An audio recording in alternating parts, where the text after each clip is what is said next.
নেতা ফিরছেন ২০ বছর পর, কেউ ফিরছেন ১৫-১০, আবার কেউ ফিরছেন ৫ বছরের অবসর কাটিয়ে মহাসমারোহে, মহা উদ্যমে। সদ্য অভ্যুত্থানপ্রাপ্ত বাংলাদেশে শহীদ প্রেসিডেন্ট জিয়াউর রহমানের সৈনিকদের এমন গণহারে দেশে ফেরার হিড়িক দেখে তাজ্জব বনে যাচ্ছেন খোদ বিএনপির নেতাকর্মীরা। কেউ কেউ বলছেন, দলের মধ্যে এত নেতাকর্মী থাকলে সেই দল ১৬ বছরে ক্ষমতাসীন ফ্যাসিস্টকে রাজনৈতিকভাবে মোকাবেলা কেন করতে পারেনি, এই প্রশ্ন রেখেছেন কেউ কেউ। ছাত্র জনতার অভ্যুত্থানে গড়ে ওঠা নতুন বাংলাদেশে তারা মূলত কিসের লোভে অবতরণ করছেন?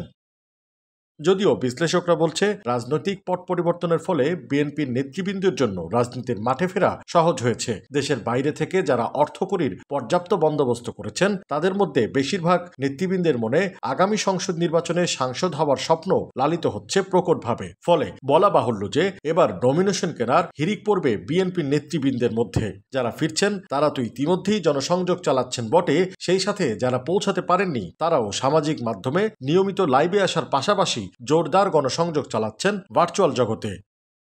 যদিও বিশ্লেষকরা বলছে, দীর্ঘদিন ধরে অভিভাবকহীন অবস্থায় রয়েছে যুক্তরাষ্ট্র, যুক্তরাজ্য, বিএনপি সহ বহির্বিশ্বের একাধিক থাকা গুরুত্বপূর্ণ ইউনিটগুলো। ফলে বর্তমানে অনেক সিনিয়র নেতা কর্মীদের কোনো সাংগঠনিক পদ প্রাক্তন পদবি দিয়েই চালিয়ে যাচ্ছেন রাজনৈতিক কর্মকাণ্ড। নিউ ইয়র্ক মহানগরের উত্তর দক্ষিণের নামে কমিটি আছে আভ্যন্তরীণ বিভিন্ন গ্রুপের মনোমালিন্য। এমনকি কেন্দ্রীয় কোনো নেতা আমেরিকায় এলে তাকে নিয়ে চলে বলয়ভিত্তিক কার্যক্রম। শুধু নেই নেতৃত্বের জন্য মূল কমিটি। কেনই বা বিশ্বের সবচেয়ে শক্তিশালী রাষ্ট্র আমেরিকার মতো দেশে বিএনপির কমিটি নেই, এ বিষয়ে বিএনপির পক্ষ থেকে কোনো সুস্পষ্ট বক্তব্য পাওয়া যায়নি।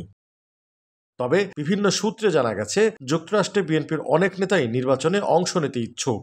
এর মধ্যে আব্দুল লতিফ চৌধুরী সম্রাট নড়াইলে, মিল্টন ভূঁইয়া চট্টগ্রামে, গিয়াস আহমেদ ঢাকায়, জিল্লুর রহমান জিল্লু সিলেটে, আবু সাইদ মৌলভীবাজারে, সেলিম রেজা ঝালকাঠিতে নির্বাচন করার লক্ষ্যে নমিনেশন চাইতে পারেন। বিএনপির এক নেতা জানান, দেশে এতদিন নেতারা যেতে পারেননি ভয়ের কারণে। তাদের কারণে দেশে গেলেই মামলা মোকদ্দমা এবং জেল জরিমানার ভয় থাকত। এমনকি নেতাদের পরিবারের সদস্যদের উপরও নির্যাতন করে মামলা মোকদ্দমা দেয়া হতো। তবে এখন সুসময়, সামনে নির্বাচন, তাই দেশপ্রেম আর নমিনেশন দুটোই দেশে ফিরে পাওয়ার কথা অনেকেই ভাবছেন। তবে বিএনপি নেতাদের হঠাৎ করে দেশে আসার হিড়িক আর বিমানবন্দরে সংবর্ধনায় গাড়ির মহড়া দেখে ক্ষুব্ধ প্রতিক্রিয়া জানিয়েছেন তৃণমূল থেকে শুরু করে স্থানীয় নেতৃবৃন্দ। তাদের মধ্যে সিলেটের বিএনপির অন্যতম নেতা সালেহ আহমেদ খসরু জানান, এটা পরিহাস। জীবনের সব সুখ ভোগকারী এসে যখন বিপ্লবী বক্তব্য দেয়, তখন গুম খুন হওয়া আত্মা বাতাসে হু হু করে কেঁদে ওঠে। শেখ হাসিনার আমলে রাজপথ থেকে আন্দোলন করা এই নেতা জানান, দেশনায়ক তারেক রহমান যা নিষেধ করেছেন সেই হুন্ডার মহড়া চলছে। এ যেন ১০০ হুন্ডায় ২০০ গুন্ডা। প্রিয় নেতা দেশকে টেনে নিয়ে যেতে চাচ্ছেন নিঃশঙ্ক উচ্চতায়, আর বিদেশ থেকে আসা প্রত্যাগতরা বিএনপিকে জনতার কাঠগড়ায় দাঁড়িয়ে প্রশ্নবিদ্ধ করেছেন প্রতিনিয়ত।